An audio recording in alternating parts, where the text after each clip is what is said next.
Welcome to the Seriously It's Not Therapy podcast, where every week we take turns to ask each other a very, very purposeful, deep question that's completely unscripted. So I'm going first this week. Brenda has no idea what I'm going to ask her. Brenda, are you ready? Oh, I think so. Be kind or don't be kind. You know I love you to bits, right? I do. Trust me on this question, okay? So trust me. Bit of context, okay?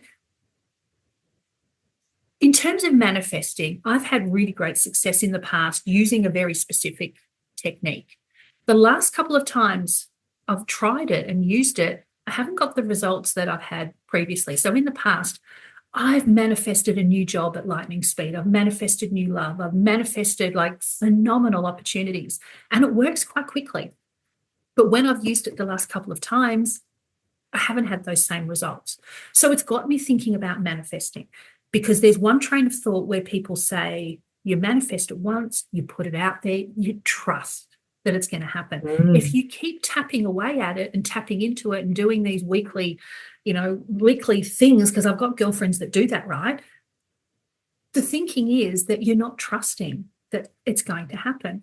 Whereas other people do have these weekly things that they do to achieve an outcome, which is why I'm asking you, Brenda, because I've known you now for, well over 10 years. Yeah. I met you through Cosmic Queen. So you've had like yearly sessions with me. We'd go through your chart. We'd look at, yes, your purpose, linking your purpose to your outcomes and the transits that you've got going on, how you leverage those transits, get the best out of it. And this is why I'm working with you, because every time we would catch up, you would update me on, guess what happened? Guess what happened? Guess what happened? The phenomenal outcomes. And I'd be in awe thinking, my God, this woman is like a manifesting queen.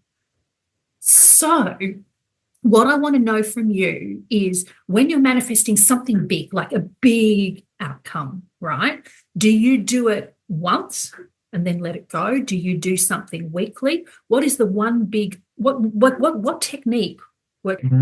Oh, that's a really good question.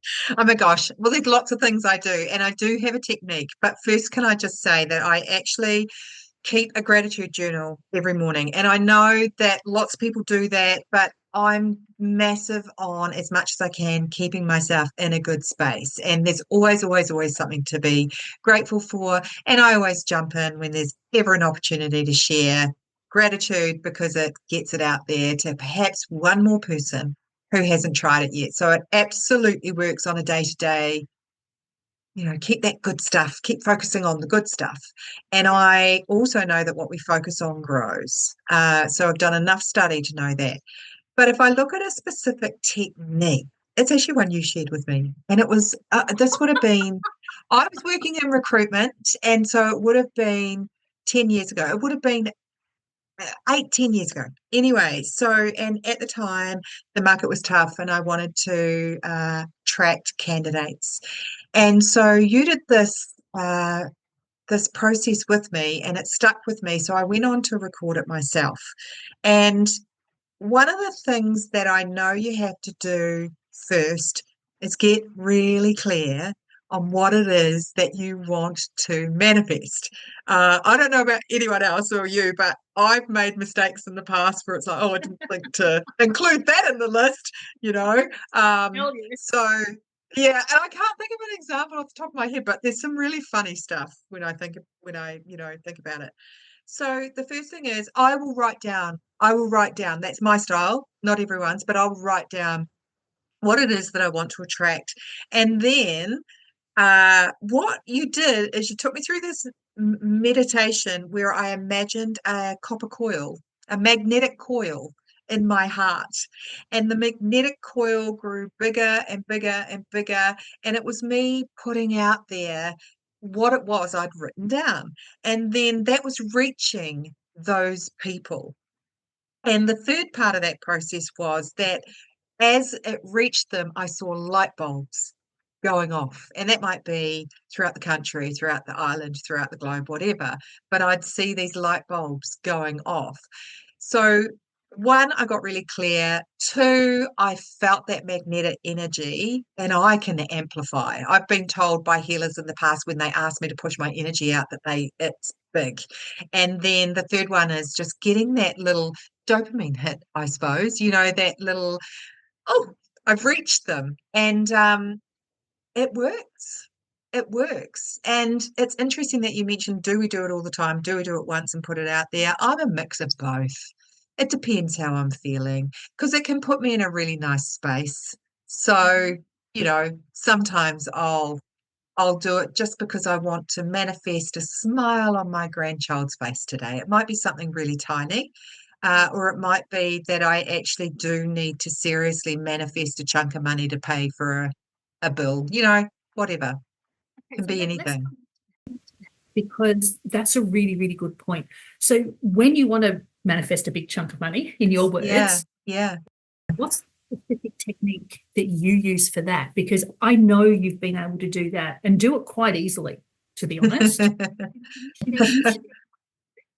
I always feel like I'm fluking it, Tanya. I have to say, I remember once, and I lived for a little bit in Palmerston North, and I can remember myself standing by the window, looking out into the windmills, and thinking, and it was a really desperate time. It was a tough time financially, and I remember thinking, all right. And at that time, I talked to God, and I do. Most of us talk to something. I just call it God. If I can manifest $500, I will give 200 of that dollars away to someone who needs it more than me. And without a word of a lie, I actually got a check in the mail for $500. I can't remember what it was, but I remember just being gobsmacked, absolutely gobsmacked. I remember another time actually standing by my letterbox, and this is when my daughter, who's now 30, was only about 4, and I didn't know how I was going to pay the power bill. And I'm like, oh my gosh, please help me with something here. And it was the first time ever that we got what's called a rebate on our power. And it was like $300, twice my power bill amount into our accounts. And I think that makes me think part of it is that we're looking for it so we see it, right? Otherwise, we can take things for granted. We're wired a bit that way as humans, get quite complacent. But I've always felt like I'm fluking it and I see it pop up all the time. Nice. Mm. So when let's go back to that technique that you first used where you said, if I get $500, I'll give 200 of that away. What was the technique? Did you write it out? Did you visualize it? What was the specific technique you used? I must say, I did see it coming towards me. I kept seeing 500. I kept seeing a check. So I kept seeing it coming towards me. But I don't remember, and admittedly, this would be about 15 or so years ago. I don't remember, actually, this is a really interesting point. I don't remember doing a specific process, Tanya, but I do remember really, really, really getting in touch with the feeling of what it would feel like more to give away the $200 to someone who really needed it.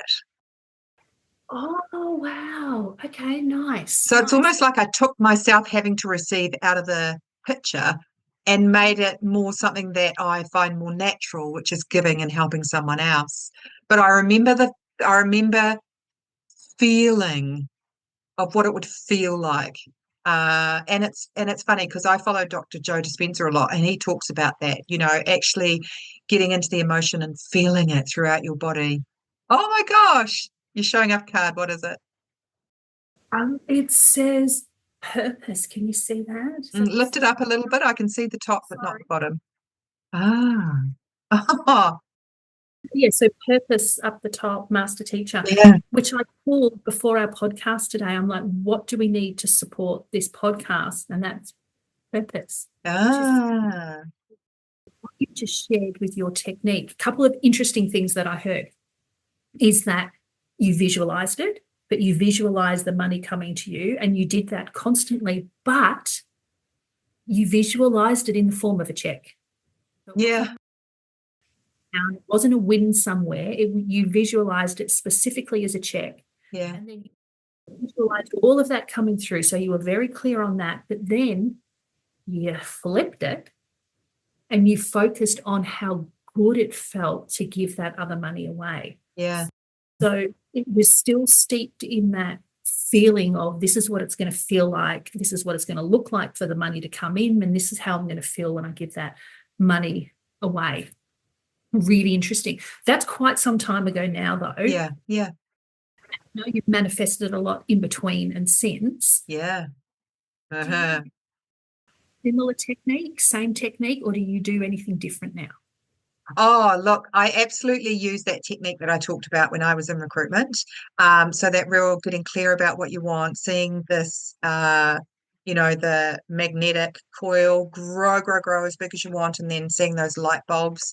I actually use that, I wouldn't say quite a lot, but it's my go-to if I'm kind of getting really serious about wanting to look, there's something popping into my head, and we're both really intuitive, right? So I'm like, oh, do I want to share this? And I'm going to. So feel free to kind of jump in if it's not where you want to take this. But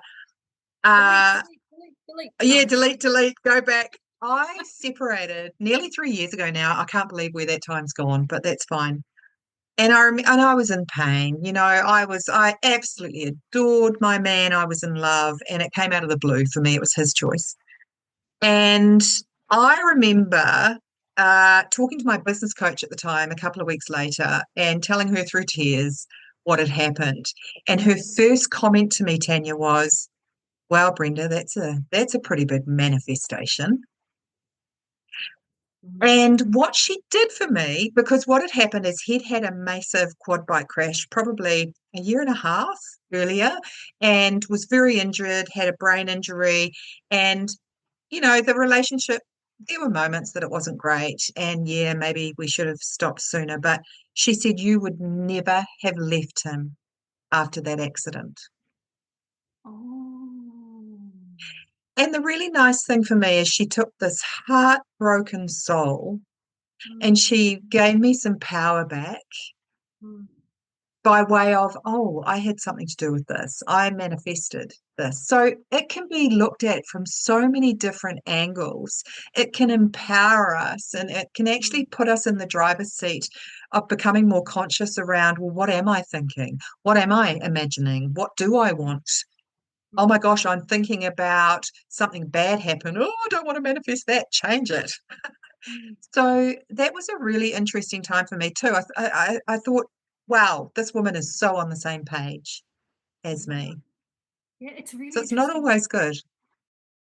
Yeah, no, it's not always good, and it's not always in the way that we want to see the outcome. And it's interesting that you share that because I had a similar experience. So when I was Mm. married to my daughter's father, the marriage wasn't going well at all. And I was young, I was in my 20s. I was not assertive. I didn't What? like, I know, Sorry.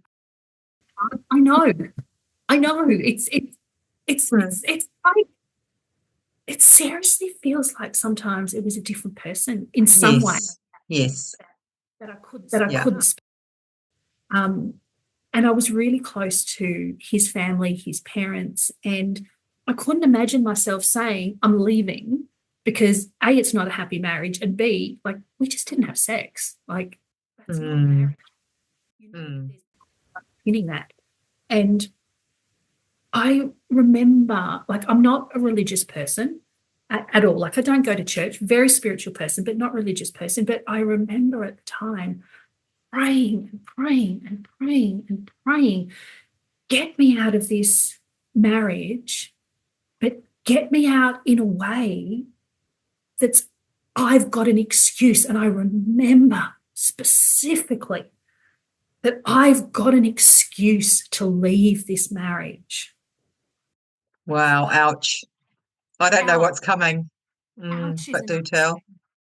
But I did, I asked, give me an excuse, a way to walk away from this marriage. And it turned into a domestic violence situation. Oh, I was completely justified in leaving that marriage and walking away. And it's not something I share because people often react like, oh God, poor you. And I don't want no. I actually get quite defensive because I'm conscious that I manifested that. Mm.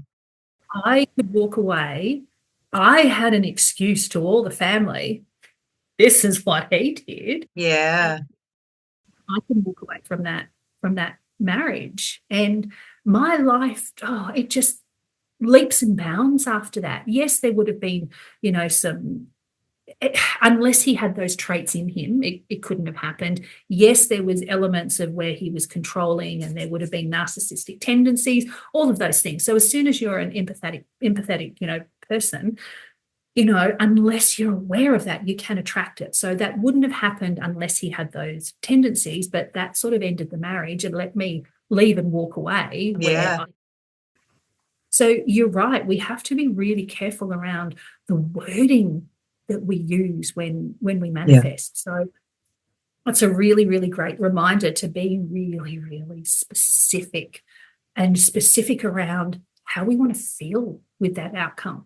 Like coming back to your example of how fabulous you felt when you were able to give that money away, you manifested, which is just beautiful.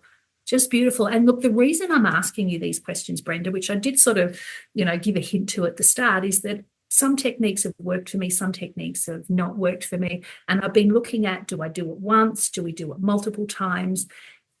And I guess the reason I'm sort of exploring a lot of this is that neuroscience tells a bit of a different story, right? For sure. So, yes. Things that have been in the back of my mind.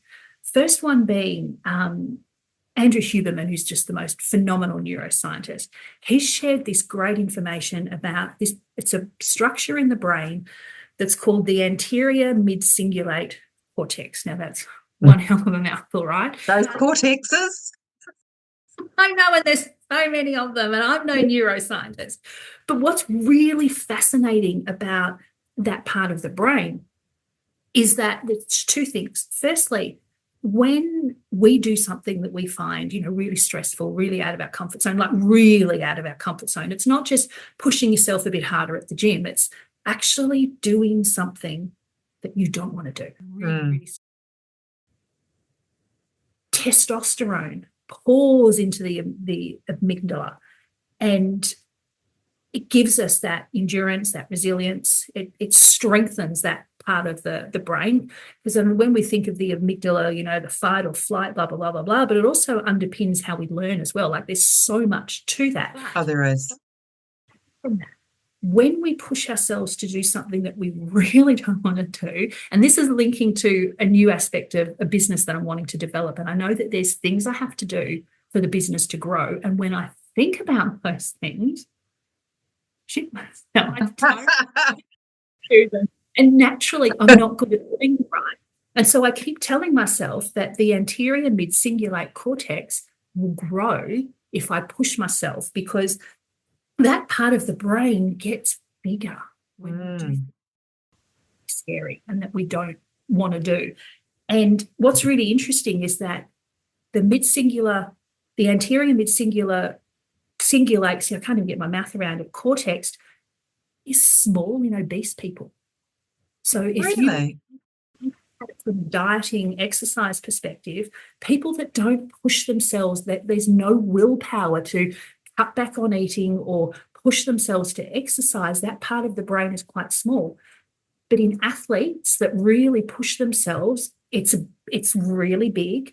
And people that have developed like this resilience and willpower because they constantly push themselves out of their comfort zone, it actually enlarges, it gets bigger, which means it makes it easier for us to be resilient, to push ourselves out of our comfort zone.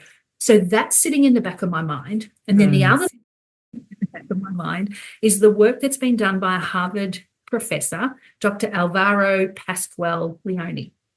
So this is back in 1995. He did this fabulous research over 5 days. So 5 days is not a lot of time, right? But over 5 days, he did this research where one group learned to play the piano, the other group imagined that they were playing the piano. I've heard of studies like this. Wow. But Yeah. what's really interesting is that at the end of those 5 days, there was no, they did brain scans. There was no difference in the brain scans between the group that had physically learned and the group that had actually imagined that they were learning. They went through the same techniques, right? But they were imagining that they were learning. So there was no difference in the actual images. And what that is doing is building these new neural pathways in the brain that's showing us what's possible. And it's this whole practice it in your mind, you'll become it, which also feeds into the work that, Bruce Lipton's done on stem cells. Yes. Yes. Fascinating work.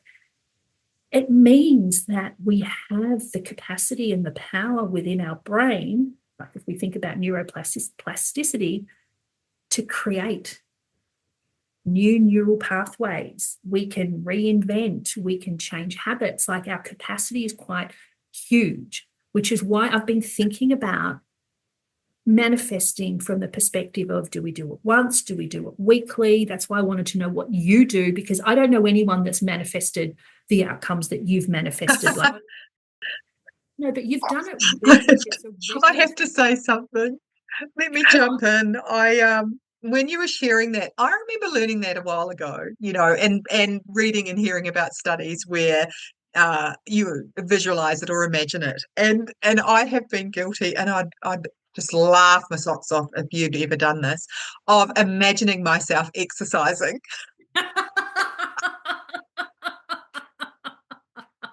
So specifically what exercise? Many occasions. Yes. Oh, normally muscle development, strength building. Yeah. So squats, doing 50 squats. It's like, but I'm not moving off the couch. But isn't that the thing, right? Isn't that the same thing where? Well, that's what they say. I know you go to the gym in the mornings. Do you do squats in the morning? I do a mixture of things, but there's always an element of something like that. Yes. Yeah. Okay. So you're not just sitting on the couch thinking about it. You are doing it as well. Well, it must have developed something in me that now I go and do it on a regular basis. There you go. So there is elements there that work, because I've always wondered about that, because you read stories, and I've read stories about, there was one like phenomenal athlete, and I couldn't tell you their name, but they'd had some horrendous accident, right? And the doctors had said, you'll never walk again, you'll never do this, you'll never do that. But they imagined themselves, while they were stuck in their hospital bed, not able to move, they imagined themselves doing it, and then they were able to do it. And I remember reading it at the time going, really? Like, not being able to process it, understand, is this like is he a freak that he's managed to do this? Or is this actually possible? And I know I was like, okay. And then you start looking into the neuroscience and reading the neuroscience and realizing there's actually more to this. Hence my point, Miss Brenda. Look, I'm big. I love neuroscience, and I've been talking about neuroplasticity in my coaching work for many years now. And it all starts for me on how we think. And a belief is a thought we have over and over and over. I've heard that many times, and I really, really believe it. And we can have such control over that. It's something that we can take care of and hold ourselves in a safe space with the way we think. If you want to watch something amazing, that it's a very old movie, but it's called Miracle Man. And this guy was in a light plane crash, hit a power line, and look, shouldn't have lived, let alone breathe on his own again, walk again, talk again. And he listened to Zig Ziglar. Now, Zig Ziglar's been around for centuries. So yeah, and he was visualizing getting off the breathing apparatus. And I've watched a few things like that over the years. So I mean, this stuff just gives me hope. And there's times when I need more of that hope than other times. Sometimes, you go along in life and it's fun and it's easy and you wake up in a great space, but it's not always the case because I'm bloody human. And it's, when I need to dig into those tools, there's so many examples we can find of people who have had it a lot worse than us, but climbed back up. Exactly. Now, I think talked about when creating this podcast was about holding each other accountable. And it comes back to, where did I put that card? Purpose. Right. Is underpins everything that I do is my why, right? Yeah. No, I'm going to challenge myself, and I want you to challenge yourself. I've got an idea of what I would like to challenge you with. If you are open to it, I will share that. But I'll share mine first and let you quiver in your boots a little bit first. Yeah. New aspect of the business that I'm developing, like I mentioned, the thought of networking, having to phone up people and drive business, get in contact with previous clients to get referrals. I just want to, I'm not good at it. It's not a natural strength. I see people do networking, phenomenal at networking. It's not a strength of mine. So I'm going to challenge myself to use two different techniques here, right? First one, if we go back to neuroscience, I'm going to imagine myself making those phone calls, sending those emails, creating those contacts, really putting myself out of my comfort zone.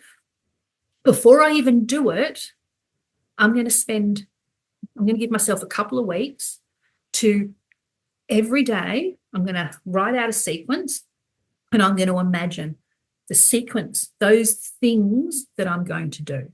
Okay. And I love that you've reminded me of that meditation, because I used to do that so many years ago, but I haven't done that for a long time. So I thank you for reminding me of that.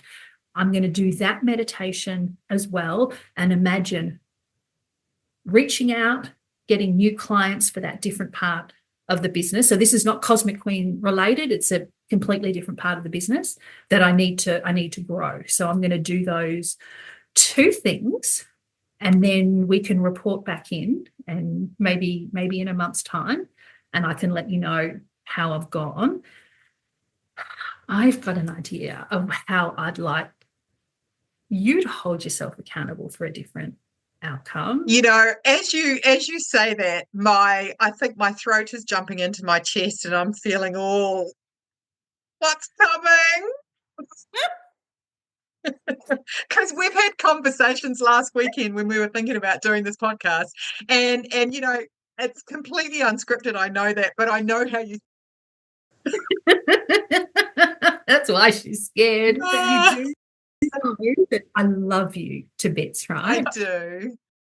And I also know that as a Capricorn, your openness to love is not overly sometimes. It's like you Capricorn out, right? Yeah, I can be a bit Capricornian when it comes to letting people into my heart. Yes, for sure. Yes, but I know that you're ready. We did cards last week where I saw him coming through. I could see it all came through, but you are still closed off to the idea. Mm-hmm. So my challenge is to, again, use those two different techniques, the manifesting technique and then the neuroscience of imagining. And this is, I think, where we have to be really clear about, what are you going to imagine? Is this imagining going on dates?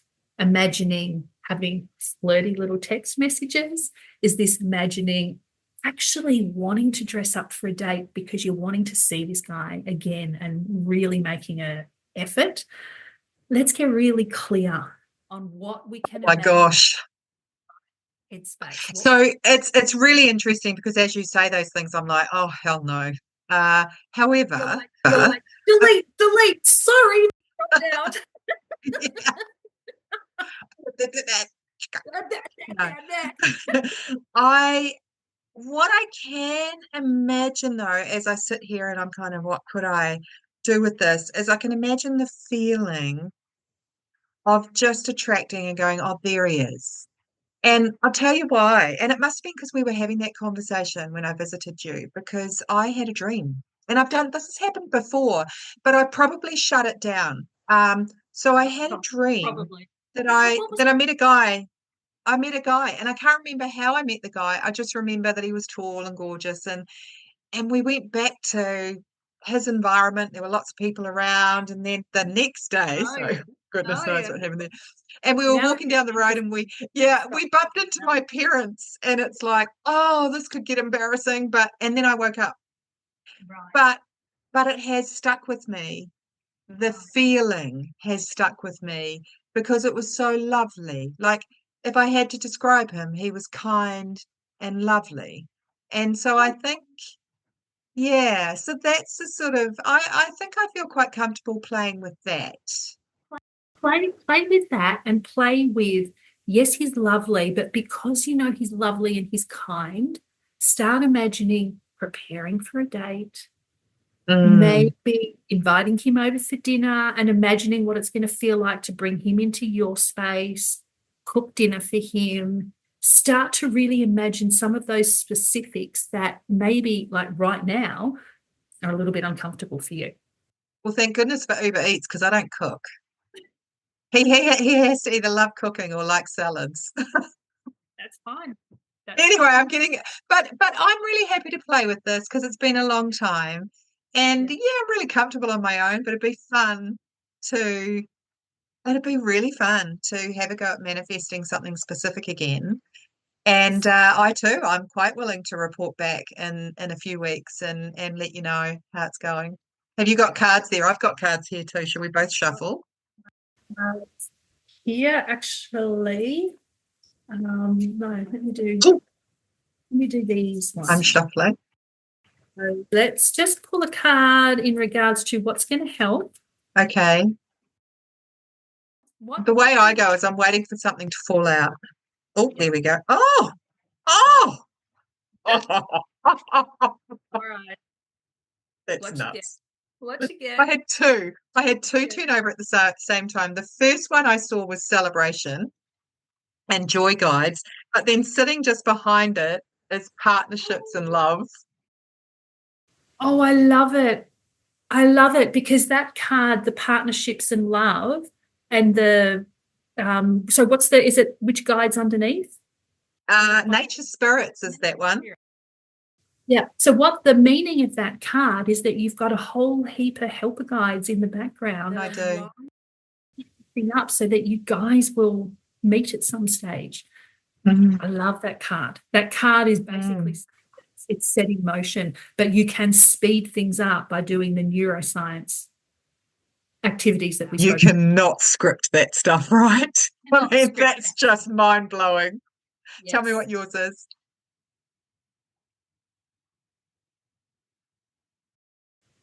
Imagination, and it's inner child.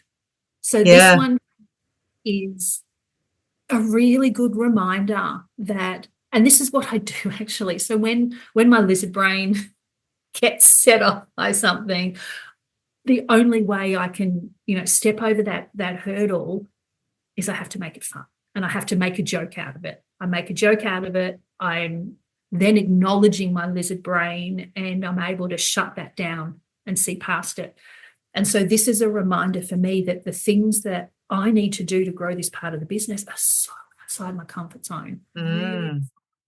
comfort zone. And I've labeled them. I've labeled them as things that A, I'm not good at, B, I don't like, C, I don't want to do. So I Mm. have to find a way to make it fun. So as I do the neuroscience visualizations, and I'm going to write a bit of a list and I'm going to have to be quite specific about them and strategic in terms of the outcomes I want to drive, but then how do I bring the fun into it? And so this is what I'm Yeah. going to, unless I bring in the fun into it, I'm going to struggle with that mindset, and that mindset's going to hold me back from taking action. So this card is a really good reminder of that. So, Absolutely. And maybe that's the first part of your manifestation is show me how to make fun of this and allowing those ideas to come through. yeah, I love that. I love that. I will do that. Show me how to make this fun. Yeah. Great. Okay, so we are going to maybe in months' time, we will connect back on this podcast. We will compare notes and see how each of us have gone with these techniques. And for everyone listening as well, particularly those of you that know me through Cosmic Queen, you know that I get the biggest buzz from hearing your updates, hearing your feedback, hearing how things have gone for you. So if you've been inspired and you also want to hold yourself accountable to driving a very specific outcome, please let us know. Let us know what you're driving, what your accountabilities are, and then let us know how you go. Mm. Yeah. If it's worked, but also if it hasn't worked, because if it hasn't worked, that's really important. Maybe there's something that we've missed. Maybe there's something we need to integrate into this and make it better. All feedback is really good feedback because we all want to manifest outcomes. So, right? Oh, absolutely. And highly encourage getting an accountability buddy like I have in Tanya, or use us for that. And on that, we have an Instagram channel, and I'll put the link into the show notes. But we can share how we're going, the good, bad, and the ugly. So, yeah. Yes, we will put some updates in there. So we can share how we're going, but also too, so that you can share how you're going as well. It'd be really great to keep each other accountable with this. Because yeah, I love that point. Unless we have an accountability buddy, life gets busy. We make friggin' excuses. I know I do. Love it. Love it. Yay. Exciting times. Brenda, thank you. Thank you. That was fantastic. Thank you for all your sharing. And I look forward to our next catch up, or maybe I don't. Yeah, maybe you don't, because it's my turn to ask the questions. So I shall see you then. Thanks, Brenda. Bye. Bye.